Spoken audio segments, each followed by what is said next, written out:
Shall we begin? Why would a good God allow suffering to exist? Does God really exist? Let's begin now. Why did God command the deaths of so many people in the Bible? Why does God remain so hidden?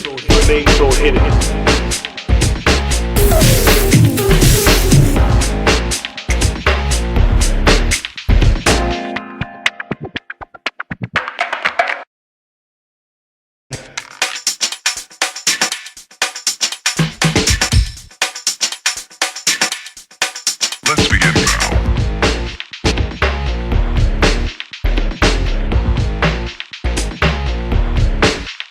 Welcome to The Third Degree. I'm Sule Prince, and I'm here with Dr. Tony Costa. Dr. Costa, I could see it now. They're going to say, how does this Uncle Tom have this white devil speaking about the Nation of Islam? But one thing we know is that facts don't care about your feelings, and facts doesn't care about your color as well. The Nation of Islam is a black nationalistic movement. What do the Nation of Islam, the members, feel about the white race? Well, they tell us exactly how the white race began. It was actually a scientific experiment gone awry by a black scientist by the name of Yakub, which is strange because Yakub is a Hebrew word for Jacob in the Bible. And in the earlier teachings of the Nation of Islam, they actually believed in many gods. They believed in 24 gods, council gods. So the 24 elders in the book of Revelation, for example, would have been seen as 24 black god/scientists. So Yakub became a renegade against Allah, the head god. And through a freak accident, he created the white race. And the white race began to afflict and enslave the black people, and they're responsible for all the ill and the problems and the wars that we have today. Included among them is the Jews. Louis Farrakhan, the present leader of the Nation of Islam, has said right out that the white people are nothing but a race of devils, of white devils. He's also said that the white man has not fully evolved yet. And so the idea here is that the white people were basically a scientific freak accident that occurred by this black scientist god by the name of Yakub. And especially pernicious among these white people are the so-called modern day Jews. Farrakhan has been known to be vehemently anti-Semitic. He blames the Jews for 9/11. He blames the Jews for practically the slave trade. He blames the Jews for every evil that has befallen humanity. Yes. So the idea then is that the white people are generally considered to be devils. And he believes that Allah gave the white race 6,000 years to dominate. That year ended, the 6,000 years ended in 1914, when this was the end of the domination of the white race. And that in the 1914 and following, he believed that the black community in America would wake up. They would be resurrected. And resurrection means mental resurrection. They don't believe in a physical resurrection. Okay. So the black man mentally resurrects by recognizing his real identity. So the era of the white man's rule ended in 1914. Now this is interesting because there's another cult called the Jehovah's Witnesses who also teach that in October of 1914, they believe that the rule of man has ended and that God's kingdom was inaugurated in 1914 when Jesus Christ returned invisibly and set up his headquarters in Brooklyn, New York at the Watchtower headquarters. Now, why is this interesting? It's interesting because the same claims are made that the Nation of Islam says that 1914 is a significant date. It's the end of the tyranny of the white man's rule, which obviously it wasn't, because we still had the Jim Crow laws, we still have the civil rights movement and tension in that during the 60s and so forth. So they were wrong. They were wrong. Okay. They were dead wrong. And again, time is a false prophet's worst enemy. Yeah. And we know that from the Bible, Deuteronomy 18, verses 20 to 22, that if someone presumes to speak in the name of the Lord, and that thing has not happened, it's not something that God has spoken. And so the Nation of Islam in many respects does have the earmarks of a false prophet. Yeah. So what does the Nation of Islam believe about Jesus, about God, and about the Bible? They believe God was a black man, and his name was Wallace Fard. He came as Wallace Fard in 1930. Very interestingly enough, the Rastafarians also make a very similar claim, but they make that claim about Haile Selassie, the Ethiopian emperor, who they call Rastafari. And they also claim that he was God himself in the flesh, the King of Kings and the Lord of Lords, the Lion of the tribe of Judah. And so you notice there's a pattern here with these black nationalist groups, the Nation of Islam, the Rastafarians, and as we're going to see in our next episode, we're going to see this with the black Hebrew Israelites as well.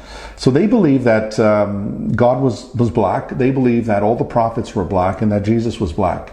The problem with that view is that anthropology has shown us that human beings are divided into three categories, what we call phenotypes.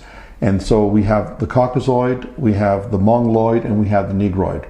And what distinguishes these features is the characteristics of the face of these people. So Caucasoids generally have thin lips, smaller noses, they have facial hair. Their hair tends to be straight, it could be wavy, curly. The Mongoloid have higher cheekbones, their eyes are more slanted, they have very little facial hair, maybe some on above the upper lip, the mustache for instance. And they generally are brown-eyed and they have black hair. You don't really see a lot of Asian people that are blonde unless they dye their hair. Yeah. And then you have Negroid, and the Negroid is the flat nose, thicker lips, kinky hair, and a dark skin. So if you were to ask yourself, which of these three categories did Jesus fall into? Well, we know he was not Mongoloid because he was a Mediterranean Jew, and Mediterranean Jews were Caucasoid. Now, we need to be careful here. Yeah. Caucasoid doesn't mean you're a white man. Yeah, it doesn't mean Caucasian. No, it does actually. Caucasian comes from Caucasoid. Yeah. A Caucasian does not necessarily have to be a white man, because Indians, for example, the inhabitants of the country of India are Caucasian. Mm-hmm. Pakistanis are Caucasian, and they got brown skin. Yeah. The reason why they're Caucasian is because they have thin lips, smaller nose, they have straight hair, but they're brown colored. Same applies to North Americans or English or Irish and so forth. And therefore, we know what the Jews looked like in the first century. We also know what they looked like hundreds of years before Christ. Because when the Egyptians depicted their prisoners, which included Semites, captives of Nubia or Kush, which is Africa, yes. The Nubians are shown with a flat nose, kinky hair, full lips, and very darker skin. When they depict the Semites, those who are people from the region of modern-day Israel, the Canaanites and so forth, they have straight hair, thin noses, thin lips, and their skin is brown.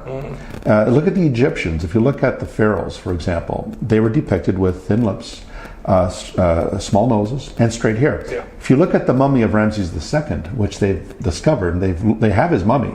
If you look at his mummy, his hair is ginger color, and it's straight, and his nose is thin, and his lips are thin. These are not the features of a Negroid phenotype.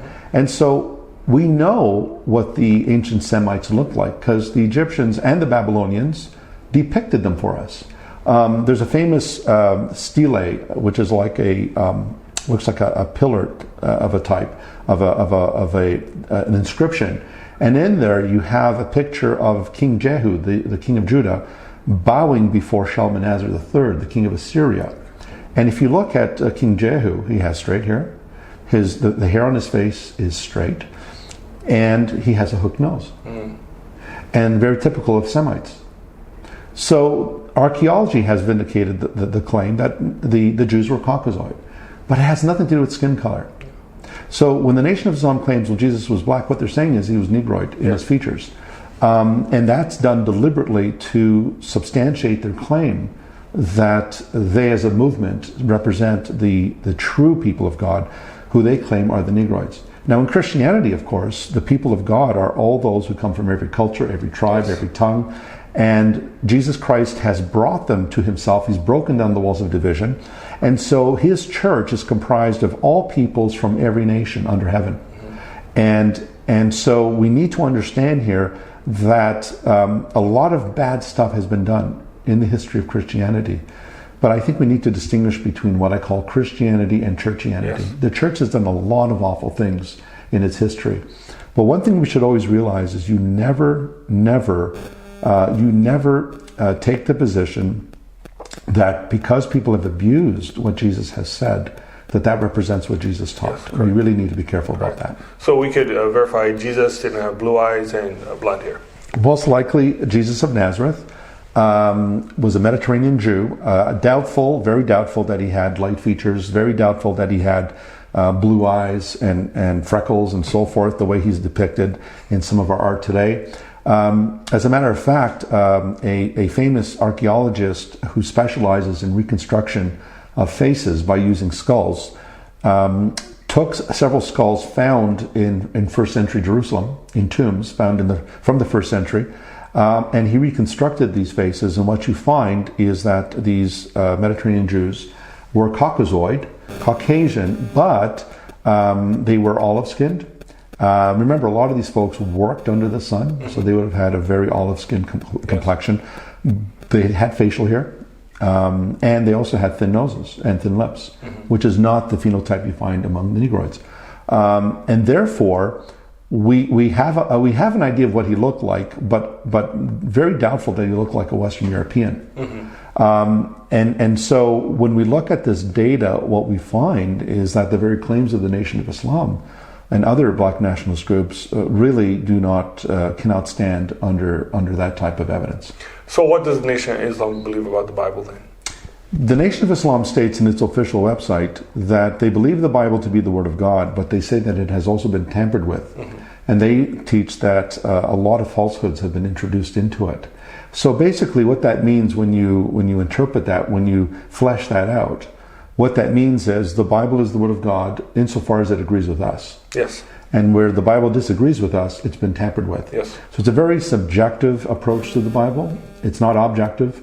And so the problem here, once again, is that they give lip service to the Bible, but in actual fact, they only use the Bible when it suits their advantages and their means. Okay.